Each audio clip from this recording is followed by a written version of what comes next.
Okay. Are we just gonna jump right in? Jump right in. No intro. We're gonna do the intro this time, okay? No intro. But okay, look. Molly's only wearing NASCAR. You're only wearing Formula One. I am wearing NASCAR and Formula One. Okay? Different things going on here. Yes. Alright, okay. What episode are we on? 5? I think it's 5. Wait. Yeah. Bye. Okay. Alright.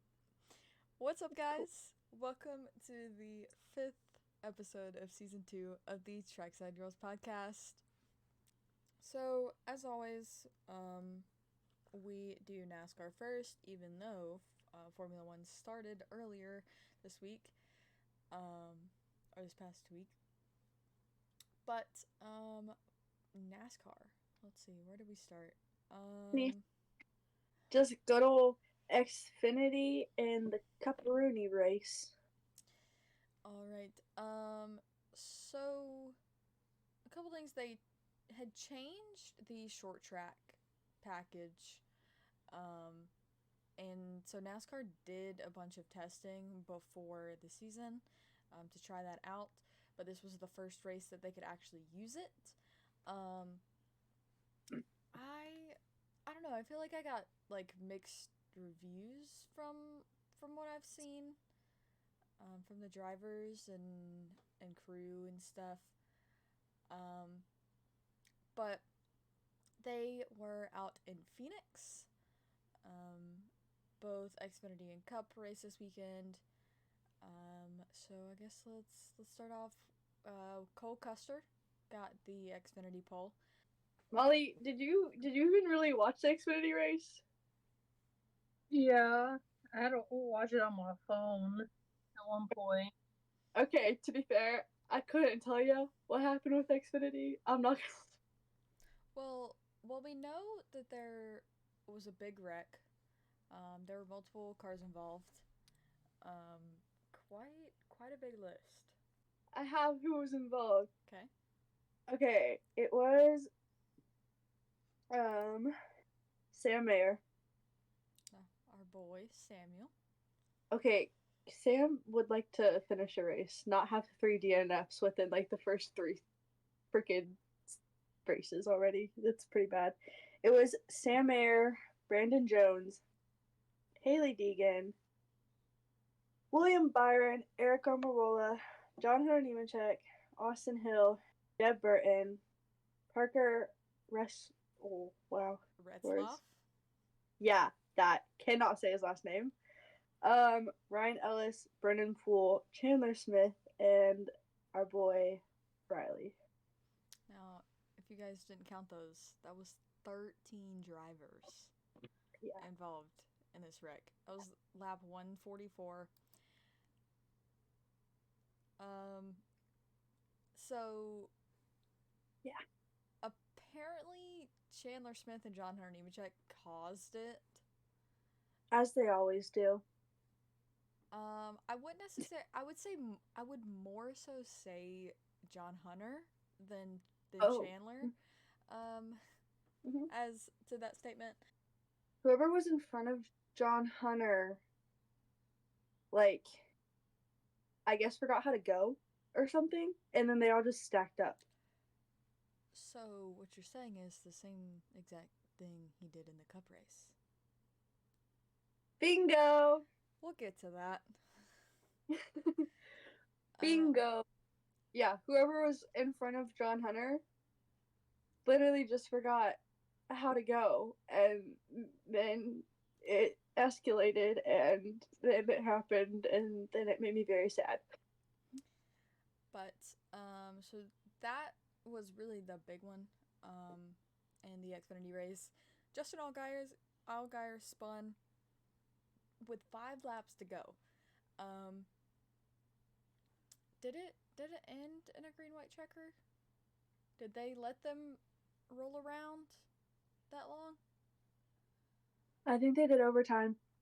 So they did go into a green white checker. Mm-hmm.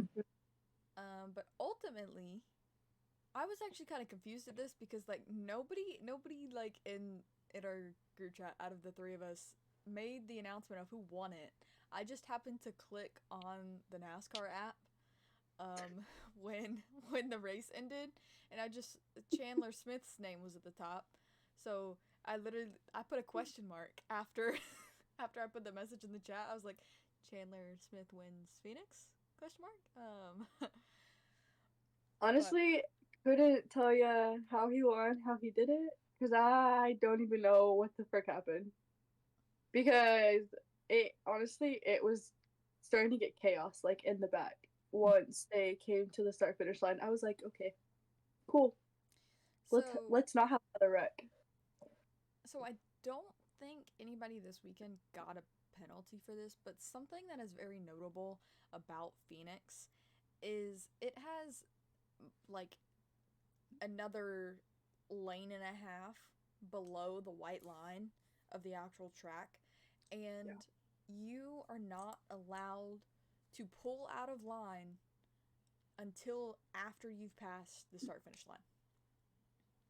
That is a rule at Phoenix. And I don't believe anybody got caught for it this time. But Phoenix is a really weird track because you can cut the dog leg. Like, you can go onto the apron because it's so wide. Like, you can have 5-6 cars wide trying to essentially cut turn 1. Which is terrifying. Yes. Especially when they're up in the booth and they're like, oh, they're 6 wide, and you're like, huh? What? Yeah. You're like, let's not do that, shall we? There should have been people that were caught that went down to that line. AK, John Hunter Nemechek, he did it I don't know how many times. He never got caught though. They all did it, but no one got caught, so I guess props to them for not getting caught by NASCAR. Yeah. But I know multiple of them did it. But as for the cup race, who was on pole? Kyle Larson? No. Oh no, I'm thinking Vegas of his sweep. Who was on pole? I know it wasn't Joey Logano because he was upset about it. It was a Joe Gibbs person. Denny Hamlin. Okay, yep, Denny Hamlin. Guys, do you see how much we like Denny Hamlin? Didn't remember he was on pole until I said Joe Gibbs. I only know it was a Joe Gibbs. I just didn't know who. Actually, the Joe Gibbs cars were really fast. Like, I think the only one that didn't really have that much speed was Truex. Like, Ty was really fast, and then obviously Christopher Bell was fast, and then like Denny had his moments, but Truex wasn't really a standout. Yeah, no. Well, I mean, that and every single wreck that happened, Denny Hamlin was involved in it every single time, almost, or close to being involved in it. But Josh Berry had spun in qualifying and hit the wall. I don't believe I heard about any actual damage, but it obviously he didn't finish his lap, so he forfeited his qualifying. There was really only, I want to say, 2 wrecks. No, there was more than that. Yeah, there was more than that. I realized in the third stage there was a lot more, but the main 2. Well, really, this is after I stopped. Like, after these happened, I just kind of went to work on my Formula 1 journal. Because the first one, like, I don't know, maybe 11 laps in. It was 7 laps in. It's okay. I'll tell them for you, Sid. Austin Cindric had a boo boo moment, an oh no moment. It was bad. It wasn't even his fault. Like Derek Kraus spun by himself and Austin tried to avoid him and Derek Kraus clipped him when he was like And then Austin got hit from behind by Austin Dillon. yeah. So And then Did y'all saw the like when they showed the video of them fixing Austin the Dillon's sledgehammer and that, then the guy who was holding the hood down had so much faith in the guy with the sledgehammer. I could never. I watched that video multiple times and I cringed every single time. And I was like, I could nope. I do not trust anyone on the face of the planet that much. At that point, I was like, guys, he's done. Just let him go. Let him go back home at that point because you couldn't do anything. Austin Dillon has not finished a race like the past few races. I think this is the first race he's finished. Actually got to finish. Well, he's not a very good race car driver. He just gets his grandpa's money. He's not very good. He sucks. He's not a very good race car driver. Well, okay. This is the statistic that I bring up. Okay? He's not very... Kyle Busch has more wins in less than 2 seasons with RCR than Austin Dillon does in 10 years. So, yeah, that's true. Like at this point, Kyle Busch has... I don't even know. 4? Kyle Busch hasn't won a pole, has he? Has he won a pole this year? Not, at least not this year.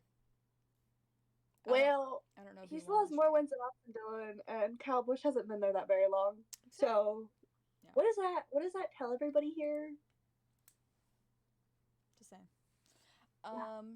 But so Austin Cindric had to take it to the garage because his front left, the driver's side, completely busted wheel. And he was watching the race from the top of turn 4. I think he was like, I don't know if he was in a suite or if he was literally on the roof. Like, I think he was on the roof. That's what I was thinking. I think that potentially is where the spotter stand is. I'm not gonna lie. His Instagram story was a little sad. It was. And then the fact that did you see the post that he made? I think it was earlier, I want to say today. Like the picture, hold on. I gotta the fact that he literally posted on his Instagram story and then he said what a beautiful day to watch a race. That was a little sad. So, it's a picture of him with one of his team members, and the look on his face, like, is just so, like, kind of disappointed, right?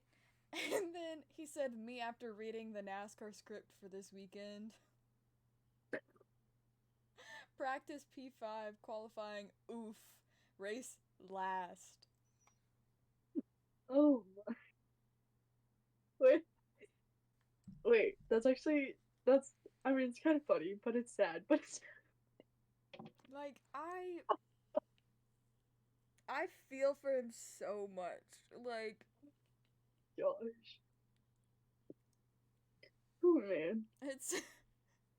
As an Austin Cindric fan, it hurts my heart that he didn't finish Daytona. He missed out on the win in Atlanta.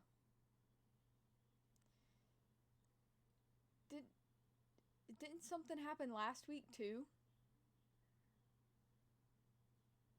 I don't think he wrecked out, but like, where did he finish? I wanna see where he finished last week at Las Vegas. He finished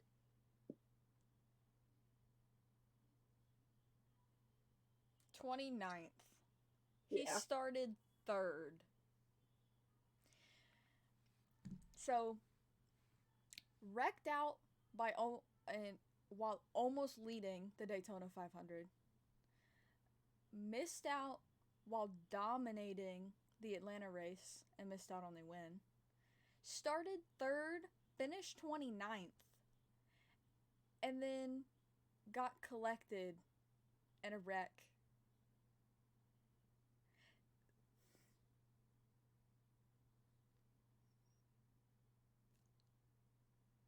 Listen, I'm not a very sympathetic or empathetic person. But, like, when something bad happens to my favorite race car drivers, I feel that pain too. Feel that pain too. Oh my gosh. But anyway, that was the first of many. Actually, I think was there 7? I want to say 7 cautions in total, including the stages. I don't know. After stage 2, there were just so many cautions right after that. Could not tell you. It was a kind of bad-ish day for Penske because what had happened? Here we go. Circling back to the John Hunter Nemechek comment. So Joey lifted off, probably going maybe 75% throttle or something, maybe. So let up. He lifted. John Hunter Nemechek says that he didn't think Joey was gonna lift that much and runs right into the back of him, turning him. So I just love Joey's comment that he made after he got out of the infield care center about John Hunter Nemechek. I heard the comment of, if he thinks that you can go flat out around Phoenix, he shouldn't be out there. That's what I heard. Is that what you're referring to? Is that what he said? I know he said something. I know he was Didn't very. he say John Hunter needs to man up about what he did? Isn't that what he said? I don't know. I was trying to find the comment because I thought it was hilarious. But he said something along those lines. I physically laughed out loud when I read the comment, though. It was really funny. But he did say something about that. Like, along those lines, that he. I don't even know. But, yeah. So those were the first 2 wrecks of the Phoenix race. Luckily, Ryan came home with a top 5. He finished 5th. He passed Frost on the very last lap, very last corner. So, our 2023 Cup Series champion coming in clutch for Penske, getting a top 5, which turns out actually put him at the top of the driver standings. Could tell you how, but I guess he's been Mr. Consistent for the past 4 races. I didn't tell you. But ultimately, Christopher Bell won the Phoenix race. Like I said earlier, I felt like the Joe Gibbs cars were all fast. I felt like there was a bit there where I thought Ty Gibbs was gonna win that race. He was leading, and he was doing pretty well. So I thought this was gonna be it. He led them for a hot minute. And I think about 80% of the race, at least, was led by Joe Gibbs cars. So it was mainly only Toyota and Chevy that led the most laps. The only Ford that led 14 laps was Todd. Oh, yep. He led before he had to go in and do his pit stop. Honestly, I feel like Todd. I feel like Todd could win this year because I front row has some because fast cars this year. I know I honestly believe the three people that I think are like possibly gonna win this year is Todd because he's had a fast car. Ty has been stupid fast.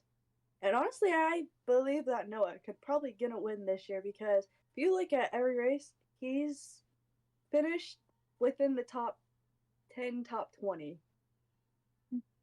So And Carson's been running really great. Mm-hmm. true facts because Carson, yeah. Well, actually, Those, so we're going those to four. we're going to Bristol next, and the last time Carson was in a Cup car at Bristol, he finished P11. Which, fun fact, I have that nose of that car sitting right here. We just hope Bristol doesn't get rained out because I saw it's supposed to be really. Well, okay. We don't use our in this group. So, for Bristol, they are actually taking the intermediate package. So it is one of the tracks that they are allowed to run rain tires. But obviously that comes with some restrictions because if it is too much of a heavy rain, it's not like Formula 1 where you can stick on full wet tires. There are some limitations to NASCAR because we're not built for rain racing, okay? No, we are not because it turns into a chaotic mess. Like if on a road course, yeah, they'll run some rain. But it wasn't until either a year or two ago that they put in this intermediate package on a couple of short tracks. I believe it's Bristol, Richmond, Dover. I think are a couple of them, if I remember correctly. But yeah, so that'll actually be kind of interesting to see if it does have like a little bit of rain, because I I want to say this would be like the first like actual test of the rain package on the oval, because I don't know if any other track has actually ran it yet. No. Not that I can remember off the top of my head. But yes, Christopher Bell wins Phoenix. Ty Gibbs got his best career finish of finishing third. That's true. And I mean, he had the fastest lap. Also, I just saw that on Twitter. He had the fastest lap. Makes sense though. And then, Sam Mayer's joke kind of bit when he got out of his car at Phoenix. He's had a rough start to the season, and he essentially just made a joke out of it. Well, I mean, he's had 3 DNFs within the first 3 races. So, I mean, at this point, what else can you do besides make a joke out of it? Fair. It's also sad because when they had talked to him, he said that he was really excited to race Phoenix and that he would actually like to finish a race. I think karma bit him in the butt. He's only finished one race. Sam hasn't finished out one of race. 4, yeah. No, he didn't finish Daytona. He didn't finish Atlanta. Yeah. No. He finished Atlanta. He didn't finish Vegas, and he didn't finish Phoenix. I think that's the order. Now you're making me question it. Hold on. He finished 11th at Atlanta. Okay, so Atlanta was the one that he finished. Props to him for at least finishing one of the 4 races, I guess. Let's see. Hold on. That's so sad, though. Was the one we all know who caused all those accidents, right? What, John Hunter? Yeah. Every single time. But Never, never liked him in trucks. Don't like him now when he races part time in Xfinity, and I definitely don't like him in Cup. oh, apparently Riley used to play saxophone.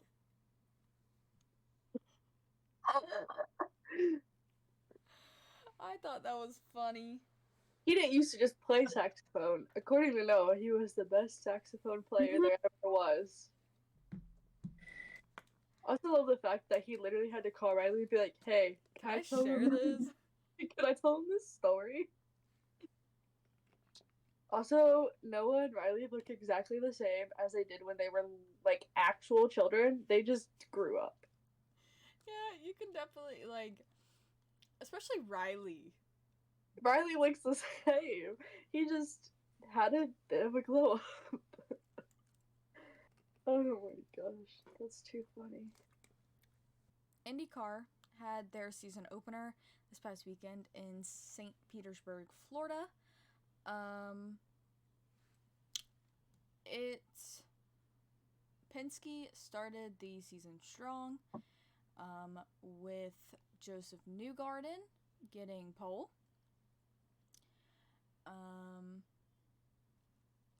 And it wasn't as eventful as last year. Last year was so chaotic, like cars jumping over each other, chaotic. Like I'm not even kidding. But I'm gonna run through. There was a couple retires. First one was Marcus Armstrong. He hit the tire barrier. I feel I I felt like I jinxed him because as soon as I said something about him running in the top 10 to one of my friends, he hits the tire barrier. So he was out of the race. But he And does it. yeah, You jinxed him. yeah, man, I probably did. And then Stingray Rob was the next retirement. I believe I want to say it was a steering issue. I know they had to bring out the extinguisher for the right front, but I'm not exactly sure why he was out. But and then there was I don't know if it's Linus or Linus because the way that they say it on the broadcast just doesn't sound right. But Lundqvist he spun because of contact from Roman Grosjean, and ends up hitting the same tire barrier that his teammate Marcus Armstrong hit. So not really a good day for Chip Ganassi cars. And then Marcus Ericsson was out with a power issue, and Roman Grosjean had to retire for a gearbox issue. But ultimately, it was a shutout by Joseph Newgarden. He won in St. Pete, and it was a Penske 134 with Pato O'Ward taking the second place on the podium. Yes, so I am both a Penske fan and a McLaren fan, or Aero McLaren in this sense. So obviously, I would have loved to have a full Penske podium, but I am glad that Pato is the one that interrupted that, and not anybody else. I would have wanted Marcus Armstrong to be the spoiler if there had to be one. Um, but but yes, honestly, Joseph Newgarden, like he absolutely dominated that race. Honestly, and so that now makes that Penske is at the top of the standings in NASCAR, IndyCar, IMSA, and the World Endurance Championship. They are first in all 4 of those championship standings right now. That is absolutely insane. Now, something that's going to take a little bit more time. There was F1. Yes, Formula 1. Okay, so let's start off the weekend. We found out that Carlos Sainz was sick right before Jeddah. And then we ultimately find out that he is diagnosed with appendicitis. Meaning he immediately had to go into surgery. Meaning he could not race. And they brought in 18-year-old Ferrari Driver Academy Oliver Bearman. He is the first driver since 1977 to make their Formula One debut with Ferrari. Ferrari does not go for rookies. They fully go for experience. And okay, I love Oliver Bearman. He's one of the ones I pull for in F2. But a lot of people are out there saying that they wish it would have been Arthur that they had chosen, because they Ferrari recently put Arthur on as a reserve driver / test driver. But I think what ultimately came down to it was there was a possibility that Arthur was not in Saudi Arabia, and Ollie was. So that could have been the why they decided to go with Ollie over Arthur. But Ollie actually claimed the pole for the F2 race, and was told at 2 p.m. the day of his race, which was also the day of FP3 and qualifying, that he was going to be racing in Formula 1 that weekend, this past weekend. So he was only told a couple hours before he had to get in the car for free practice 3. So he only had about 2 hours in the car. He just barely missed out on Q3. He started P11, which honestly, fantastic result for the first time with this little of preparation. And so honestly, fantastic job by him to have only an hour in the car and go out and just barely miss. I think it was like 3/100ths. He almost knocked out Lewis Hamilton from Q3. That's how close he was. Oh. But he ended up finishing the race in P9? 7. P7. He got 9 points. Mm-hmm. I think it was. That's what I'm mixing up. So he finished P7, and he is now P10 in the Formula 1 driver standings when he is dead last in the F2 standings.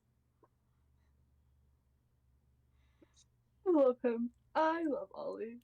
So, also. But that I feel like that was the biggest story of the weekend. FP1, of course, you had Max Verstappen fastest. We thought that the Aston Martins were going to be fast because of how they looked in practice, because Alonso topped FP2. And there in FP3, we had the big crash by Zhou Guanyu. He didn't even touch the wall. He just kind of misjudged it and got like out of shape and ended up hitting the barrier. And it was red flagged. And before that, Logan actually skimmed the wall. at the beginning of the session and had to sit out the rest of it because they had to fix the damage. But ultimately, again, Max Verstappen was fastest. We knew Charles was gonna have a say in it because he had been fast all weekend. He had been in the top 5 all 3 sessions. And for qualifying, Q2 was red flagged because of Hulkenberg losing power. And he ended up just sitting on the side of the track. He was sitting in a chair. The marshals gave him a chair, and they panned over to him, and there was some music playing, and he's just sitting there, like, jamming out, like, nodding his head to this music, like, just chilling. But ultimately, it was Max Verstappen who got pole. There was actually somebody who lined up the, oh gosh, I can't remember what year it was, but it was, if you know what I'm talking about, if you know Formula One, you know the lap at Jeddah that Max had. And it was essentially the perfect lap. But coming out of turn 27, he skimmed the wall. And it just completely ruined it. Well, he essentially duplicated that lap for pole. And which was absolutely incredible.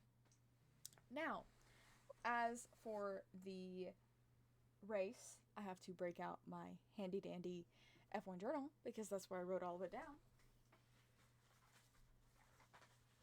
I bring up my handy dandy notebook. This I'm switching everything over from this one, but I only had this one available to me, so I had to write everything down. Like, this is Albert Park. This is for the next one. And then this was Bahrain. So I got. Did you draw the tracks out? Uh-huh. Did I have I not showed you guys? Look at all my little tiny tracks.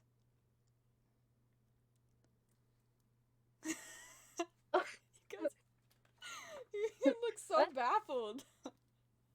I'm baffled. But okay, let me read all my little notes in this box, okay? So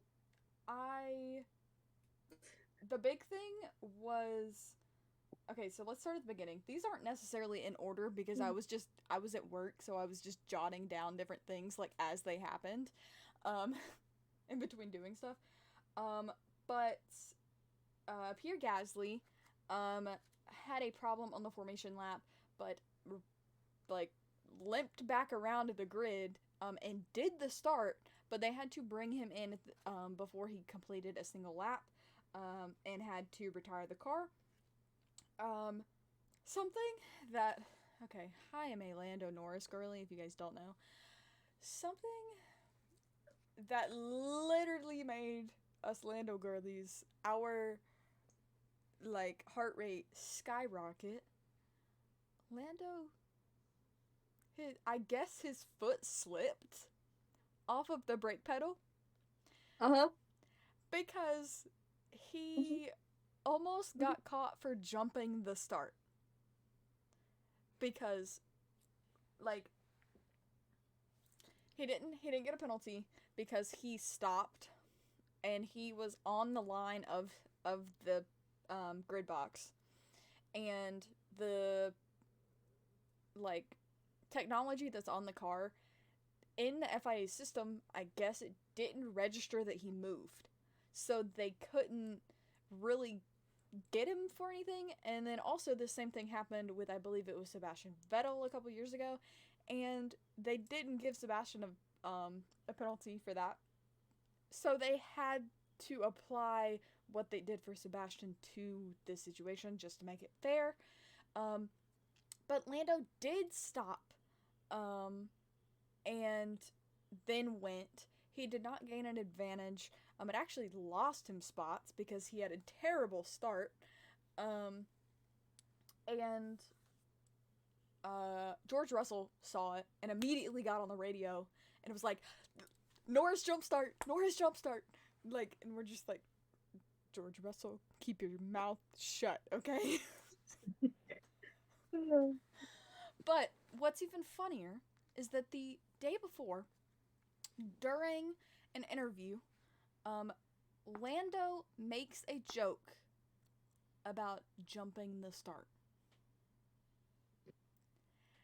And he accidentally actually does it. Oh my gosh. And then, obviously, Ollie Bearman's debut. So, Kevin Magnussen got 20 seconds worth of penalties. The first one was a 10-second for hitting Alex Albon. And the second one, I want to say, was, I can't remember if it was moving under braking or something. It was something on track, because he was defending like it was the last thing on earth that he had to do. Like, he was defending that 1 point that Nico would get for Haas. Like, his life depended on it. Then you had a 5-second penalty to Sergio Perez for an unsafe release. That was stressful. And then before the reconnaissance laps, you had Lando Norris, who had to slam on his brakes in the pit lane because Yuki Tsunoda just drove on out in front of him. Like, literally, if Lando would have stopped any later, he would have hit him. Like, and it showed the footage that the guy who sends out the driver for Visa Cash App RB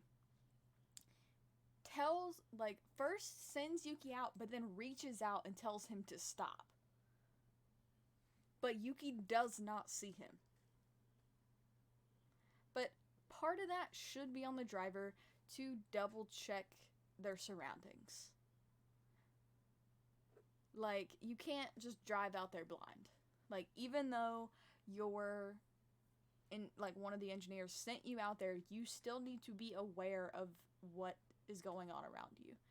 And it did not look like Yuki was paying attention at all. And something that they didn't show in the broadcast, as far as I'm aware, Daniel Ricciardo had a 41-second pit stop. And then ended up spinning after on track. So that absolutely destroyed his race. And because it wasn't shown on the broadcast or anything like that, Daniel's down in P18 and everybody's like, oh my gosh, he's washed and like he's a bad driver, like he just needs to retire. But it's because he got screwed on a pit stop. Like, it wasn't his fault. Like, he probably would have been around P13 or so. Like, I wouldn't necessarily put him in the points, but like, he would have done a lot better than P18 if that pit stop didn't happen.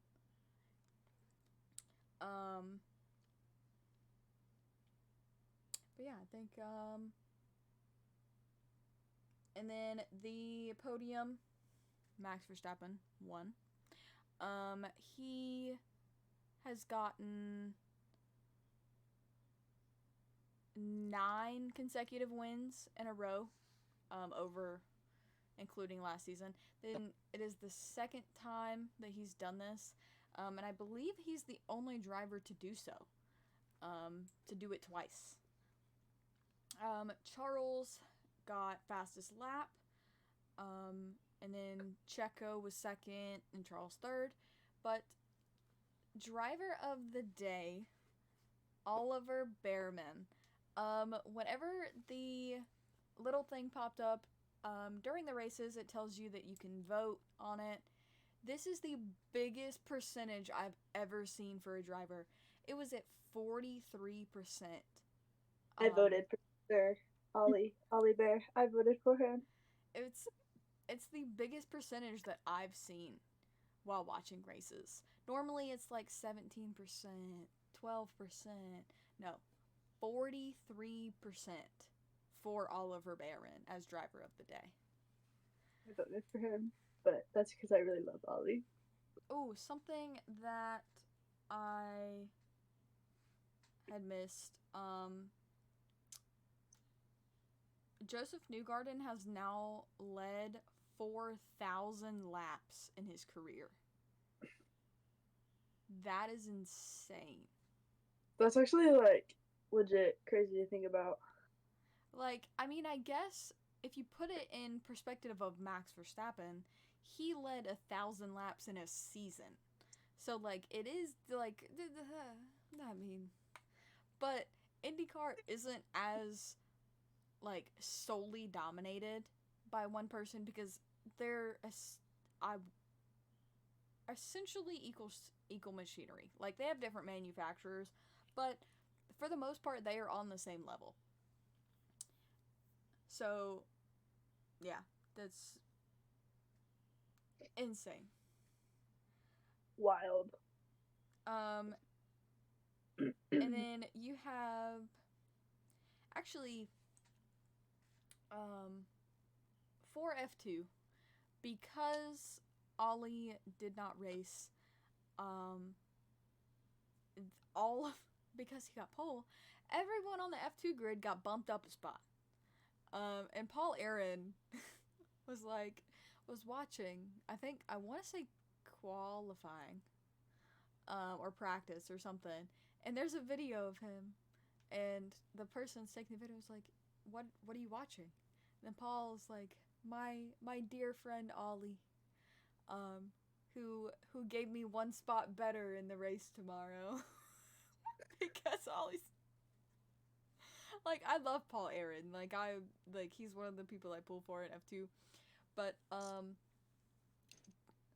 the big thing is Richard, I want to say Verschoor. I have no idea if I said that right. But he actually won the sprint race, but was later disqualified. Because both Trident cars had the incorrect throttle pedal progressivity map installed before the race, which is not in compliance with the technical regulations. So they took away his win, and then Dennis, I want to say Huger. I don't think that's how you say his last name. I don't know. But he got promoted to P1, which means Paul Aaron was promoted to P2.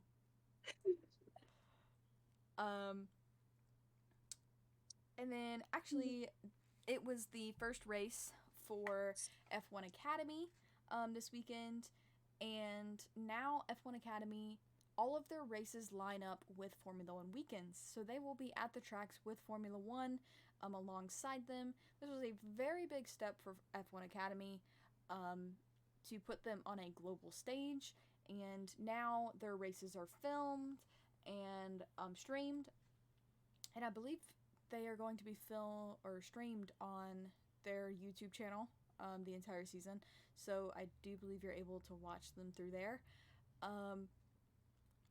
But it was essentially domination by Dorian Penn. If you don't know who Dorian Penn is, she is part of Prema.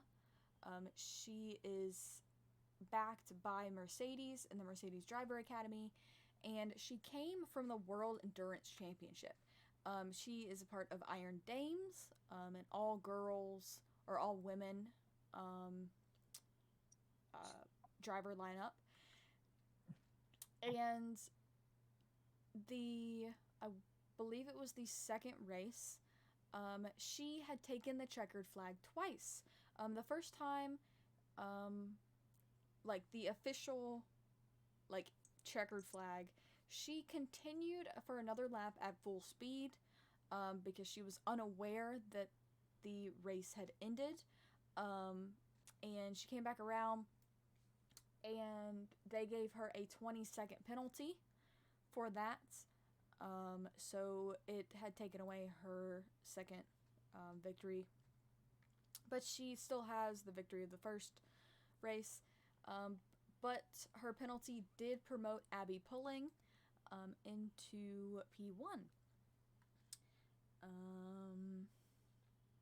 And then there were a lot of drivers on the F1 grid that were congratulating Ollie for how well he did. The G-forces definitely hurt him.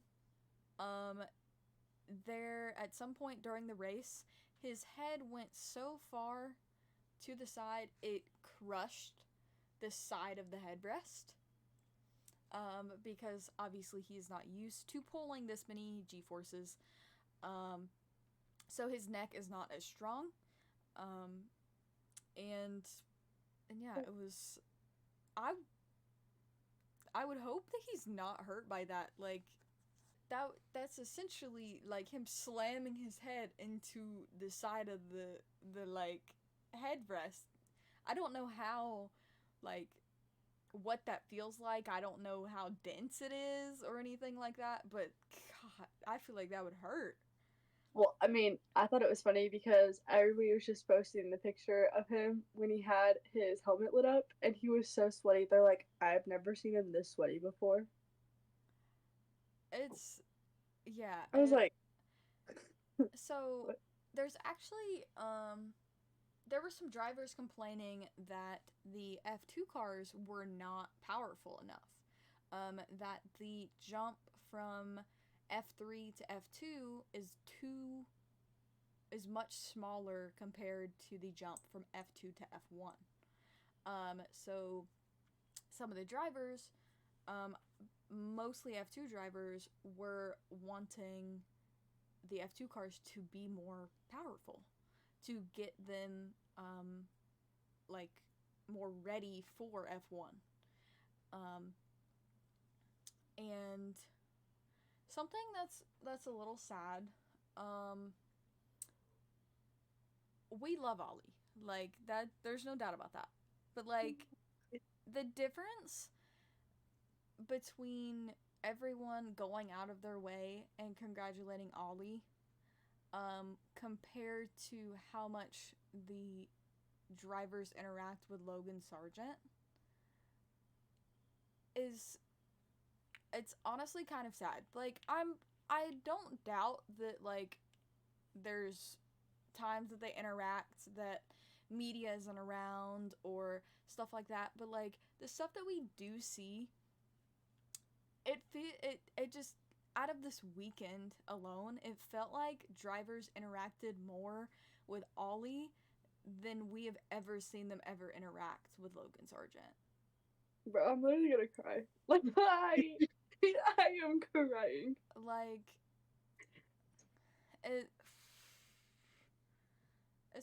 it's rough. Like, and it's the bad thing about like Ollie coming into and filling in for this race, it now puts more stress on Logan. Like, you have to keep in mind, Ollie was in a Ferrari, one of the top running teams, and in the first time he's ever been in a car. I'm sure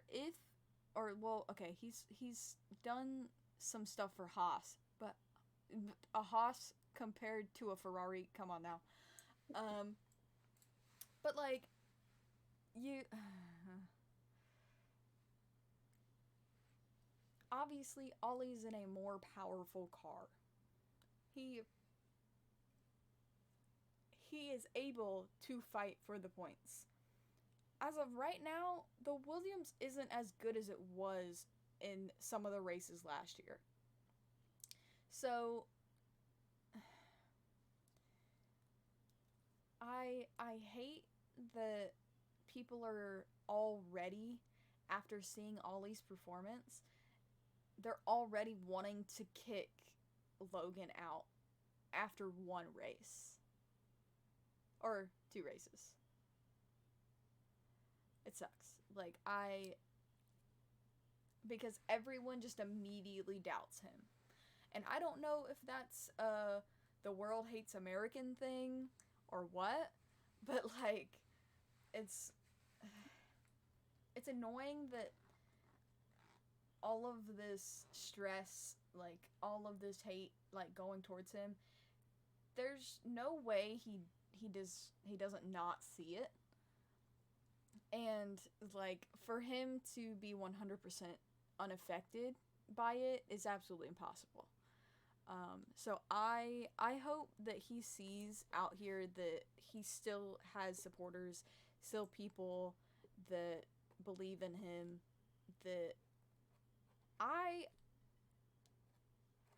feel like he could do better with, obviously he crashed quite a bit of cars last year. That there's no denying that.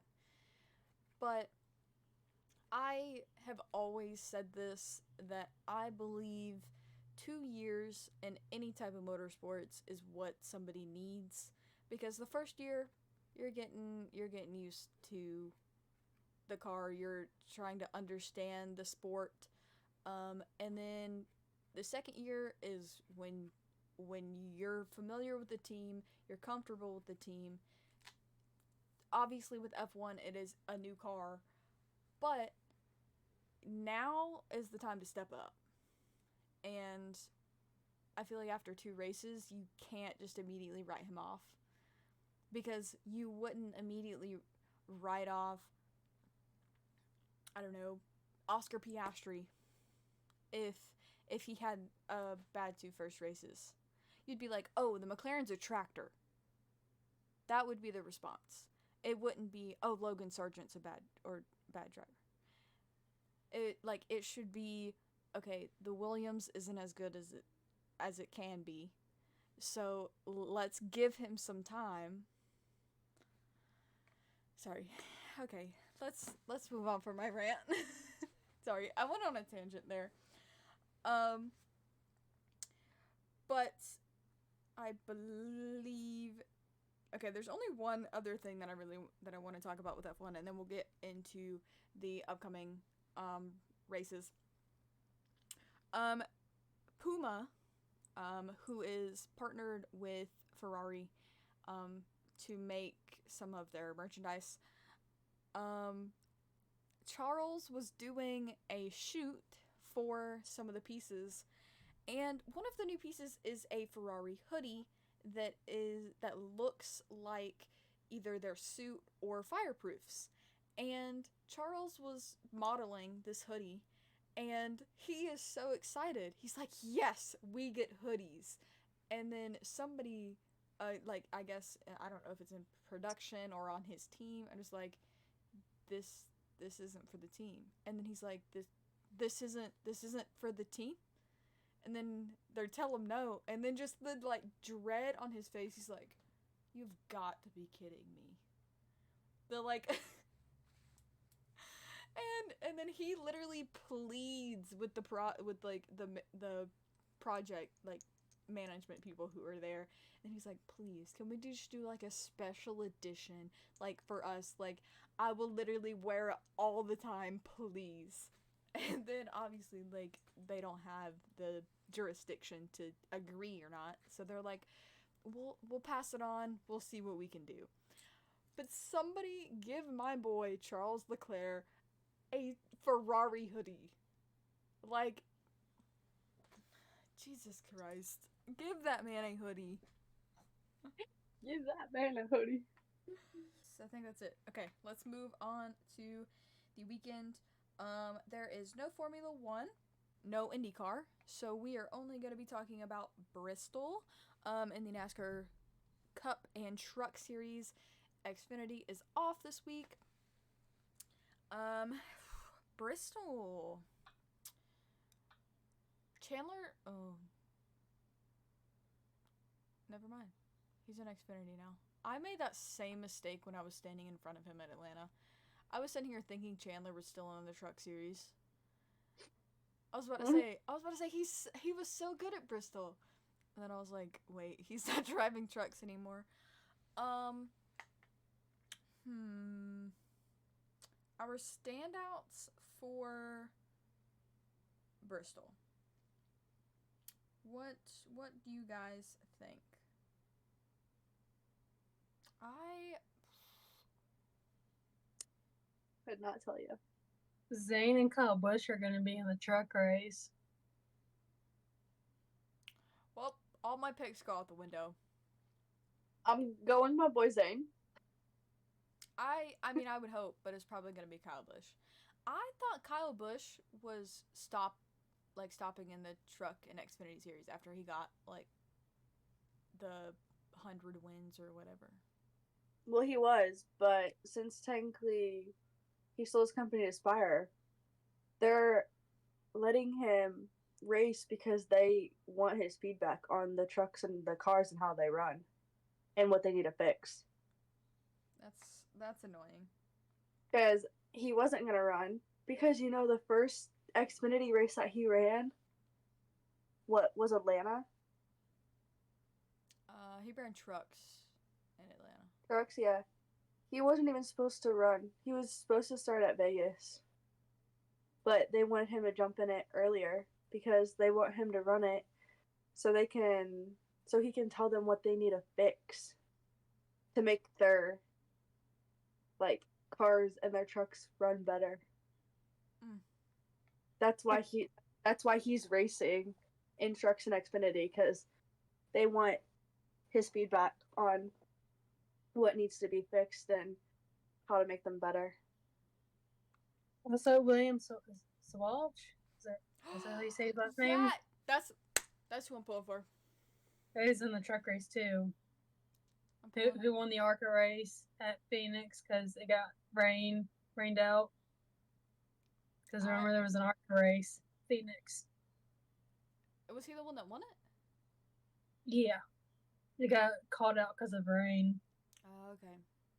Yeah. See, I've met William Sawalch twice. I pull for him in ARCA. And yeah, that's what I'm pulling for. He's in the truck race. Yeah, I don't know how Willie's gonna do, especially at Bristol, but he's driving a Tricon. He's driving a Tricon. Oh, then I feel like he's gonna have a decent amount of power for sure. Is he in the 11?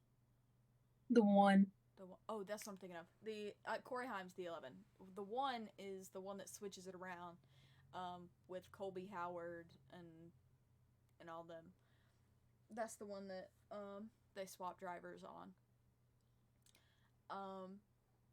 I'm gonna stick with good old Zane.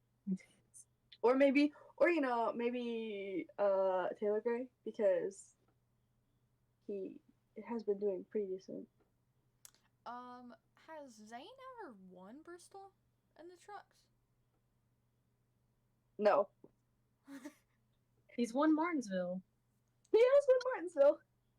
Okay. He's also won. He's won Kansas. How is Kansas anything like Bristol? I just, wanted to say he's won Kansas. But yeah, he has won Martinsville. All right, there we go. You know what? I'll go with Tanner Gray since you're going with Taylor. Bro, I want you to know, if Tanner wins, I will physically cry. Like, I've been waiting for him to win for the longest time, and it just has not happened yet.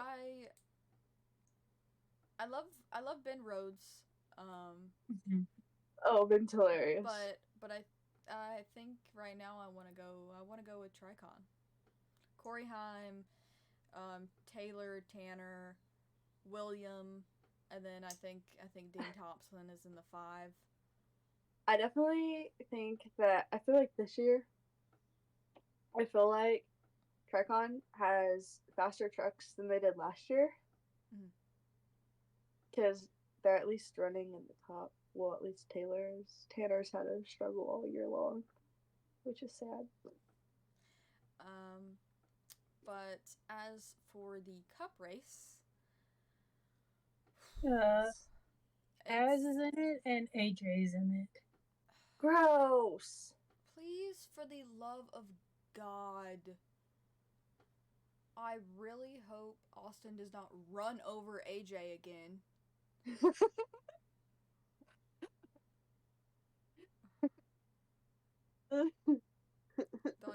Don't even get me started on that. That was funny. I just do not want to be stressed during a bristle race, because I was at the night race the year he was in the playoffs, so 2022. I was at that race. I was stressed beyond belief because he somehow beat Tyler Reddick out of that final spot. Like, after I seen him right before driver intros. I gave him a hug and I said, "Good luck," okay? And then all of this stuff started happening to him during the race. And then after he got, like, because I saw him after the finish, and I literally looked at him and I'm like, I genuinely thought that I jinxed you. Then he's like, "Why? Were you the one messing with my tires?" And I'm like, listen, that does not make me feel any better, okay? But yes, I was stressed at that one. And then that time that he literally, I don't know how he didn't see him. I don't know how his spotter didn't warn him, but he just ran straight, literally over top of AJ Allmendinger. The last Bristol race I went to, I was a Chase Elliott fan, and Kevin Harvick and Chase Elliott got into it. Oh, what was that race? That was the race that I saw.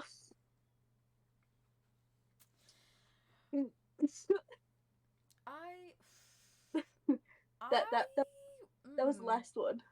I want to say Ryan Preece, potentially.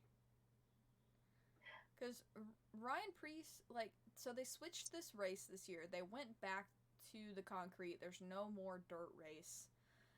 Because everybody hated it. And, which is a little bit of a disadvantage to the dirt, like, background racers, like Ricky Stenhouse and Kyle Larson, which there's a lot of them. Christopher Bell, Tyler Reddick, like, Chase Briscoe. They're, like, that was kind of the one race that, like, they could go out and honestly have fun as long as it wasn't raining. Because it was, that one year it was bad. Like, it was raining so bad that literally, as they were rolling, I want to say either Daniel Suarez or Christopher Bell was literally drifting sideways down the track. I think it was Suarez. Because I think Christopher Bell was going to pass him, and then all of a sudden he's like, "What's Daniel doing?" Yeah. He's like, "He's just having fun." But yeah, I want to say Ryan Preece is kind of a sleeper this week, because, like, he's a short track racer. So I'm going with Noah because Noah's won Bristol before with Junior Motorsports. They are two completely different cars. I know. You do have to. I mean, obviously he knows the track, but he's never been on this. Oh wait, did he run Bristol? With Legacy. He ran the first. There was a dirt track back last year. Still, so he did the dirt race. So he hasn't ran the actual concrete track in a Cup car yet. I'm picking Noah. You know what? If you're saying no, Ty Gibbs. Good point. Ty Gibbs is one in Martinsville. True fact. Even though one of the times he bumped Brandon Jones out of the way. But so he knows how to win on a short track. And he clearly has a fast car. So, okay, so that's what I'm saying. I think my sleeper would be Todd. Okay. And then Bro, if Todd comes out of nowhere and wins that thing, I'm quitting everything in life. And then I'm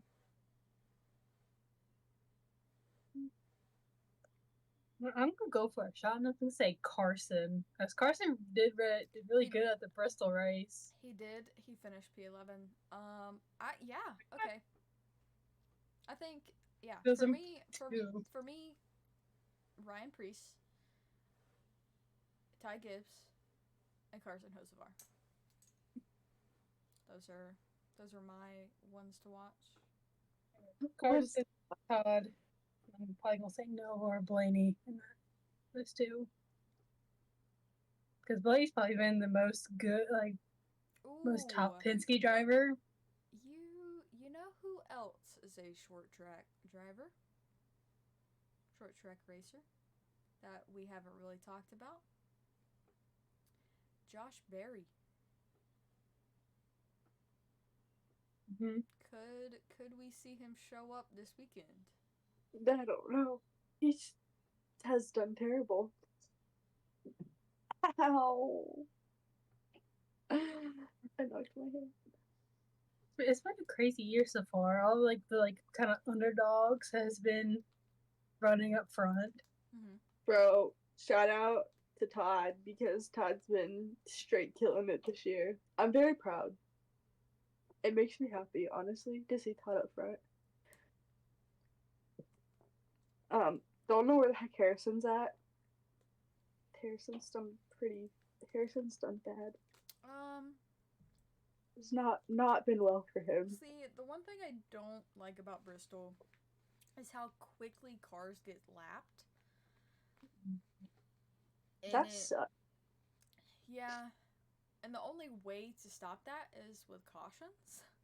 And you don't really want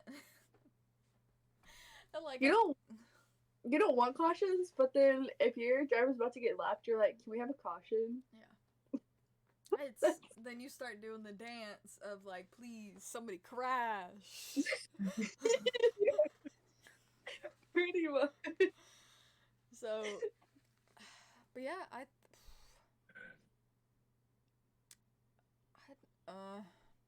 don't really want to say Austin. Like, he's won in Xfinity at this track, but again, I always preach they're two different cars. So, I don't know. We'll see. I think I'm gonna stick with my three of Ryan Preece, Ty Gibbs, and Carson. I mean, yeah. It was I mean he got P11 last year. Mm-hmm. So there's a very big possibility that like he could get higher than that. I don't want to necessarily say he'll win per se. But I want to say that he will do well. I mean, he's definitely been doing well than his other teammates already this year. So, minus accidents that weren't his fault. And if he was out. Zane's been struggling. Yeah. Zane has been struggling. But also, I feel like he's just not used to driving the Cup car. Where at least Carson got practice in it. Well, that's the thing. Zane ran like 6 races last year. That's true. Mm-hmm. So, like, he shouldn't be that far off. Like, I get it. I mean, it's a Ford and a Chevy. But, like, I wouldn't think that there was that much of a difference. You wouldn't think, but I feel like there is. Because I don't know. See, it doesn't necessarily make sense like why he isn't doing well. He's a talented driver. Obviously, Carson is doing well on the Spire side of things. You have Ross and Daniel on the Trackhouse side of things that are doing well. Obviously, Daniel won the race, and so like it doesn't add up because obviously both teams in this connection are running well, and Zane's a talented driver. So what's the missing factor here?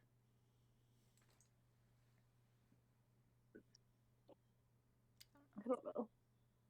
I don't know, but you see that Ross was the only Chevy to finish in the top 10 at Phoenix. That's rough. He was the only Chevy to finish in the top 10. I knew they said a Chevy finished in the top 10. Didn't know who it was.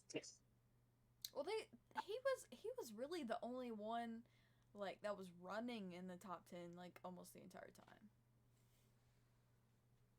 You know, this year already, I am confused by the running order half the time. I'm still trying to learn who's in what car and what color their paint schemes are. I was about to bring that up. I was about to say I'm as confused as you are now because so many of the sponsors. Somebody switched the Air Force. Like who is Bubba Wallace now has the Air Force sponsor. Yeah. Well, I thought that was Eric Jones. Could not tell you. Literally, they all have one. I don't know who's in what car. I forget that Derek Kraus sometimes runs in the 16 car apparently, and I keep thinking that it's AJ Allmendinger. Don't know what car Justin Haley's in until I'm like, right, that's Justin Haley. All of their freaking sponsors look the same, want to have the same color. So I'm sitting there and I'm just like, I don't know who you are, but that's cool. I'm confused. I genuinely have no idea who anybody is anymore. Well, you might be a little bit more confused this weekend because I just seen that Ty is in a different sponsor. Oh yeah, he's in the Sirius XM sponsor. Mm-hmm. So he's not in Monster Car, and he's not in the He Gets Us. He is running a Sirius XM sponsor. But look, get this. Tyler Reddick is the one that used to have the Sirius XM sponsor. Bro, I know. Everybody keeps switching sponsors. I'm still trying to think that whenever Rush... And then obviously Hunt Brothers Pizza moved over to Joey. I know. And I keep thinking that it's Kevin Harvick. Same with the Bush. I keep thinking it's Kevin Harvick, but I'm like, no, because he's in the booth. I am confused this year. I was thrown off by Noah's new sponsor just for the Phoenix race. That was a weird looking car. That was so bright. I don't think I am all about bright cars, but that all of Stuart Haas had bright neon colored cars in Phoenix. Actually, no. Mommy. Chase Briscoe didn't. He had his regular Mahindra tractor one. Mm-hmm. That's true. So I guess it was just Josh Berry and Noah. They had bright neon colored cars since Josh Berry was in the Sunny D. So don't get confused between Ty Gibbs and Tyler Reddick because Tyler Reddick's in the Monster Energy. So is it the Beast Monster Energy? It just says Monster Energy. Oh, great. Cool. I'm gonna get them confused. And I don't know. See, what throws me off is there's one of the Bristol races that Austin runs Freightliner, and then the other one he runs Menards with a Monster on the hood. And then one of the Bristol races, Ryan Blaney runs Pennzoil Menards. Well, this is in the discount tires this weekend. Who? Austin Cindric. Oh, so they just completely said screw you. And then Blaney is in the Menards Dutch Boy car this weekend. So they I guess with the schedule change, Guys, I want you to know, I'm not gonna remember who anybody is anymore. I guess with the schedule change, they like the sponsors like ended up shifting too. Bro, I was confused on Harrison's car. AJ's gonna have a kind of weird sponsor. He's gonna have Mountain Dew Cheetos sponsor. I saw the picture. I saw the picture that Colin posted on that. I was so confused, but now it makes so much sense. No one cares about AJ. I'm a dinger. But I'm gonna be completely thrown off by the car. Harrison's is gonna have a normal sponsor. His gonna have Dex Imaging. Okay. I mean, go figure. That's like the only sponsor he knows how to have. Or Quick Lane, Motorcraft. Actually, he runs Freightliner too. I know that he runs Quick Lane because he runs it in Kansas every single time because I have a picture every single time in his green fire suit. No. Every time. That's the Menards Wait, what? one. Yeah. Well, he normally drives that for Kansas. No. Todd's gonna be a Sit Guard sponsor. Okay, that's his normal red one. He's had that sponsor before. That's Noah's.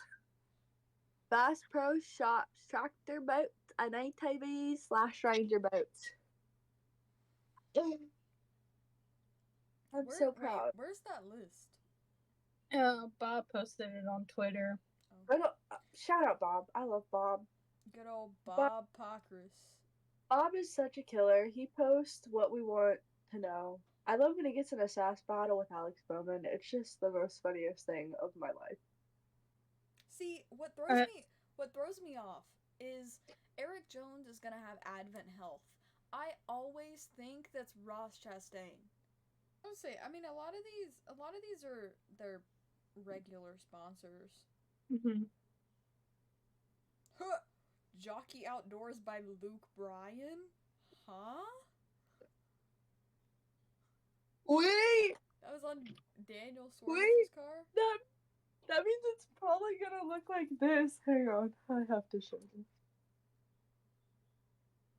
Oh no, where is it? If it doesn't look like this, I will be saddened. Because technically, this is his jockey. Because that's what that one is. But if Luke Bryan's not on his car, that will be. I would assume he will be on the car. He's actually okay. So fun fact: Luke Bryan has actually been on a NASCAR car before. It was Brad Keselowski's car. Ew! I don't know people, Brad. It was when he was in the 2 car. When he was in the 2 car. I think it was actually a Miller Lite paint scheme. And I think Luke Bryan was on the hood of it. My dad has the car, like the actual diecast.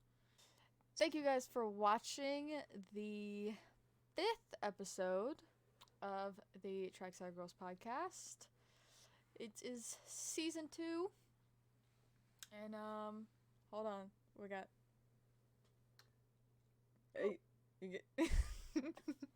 all right, guys.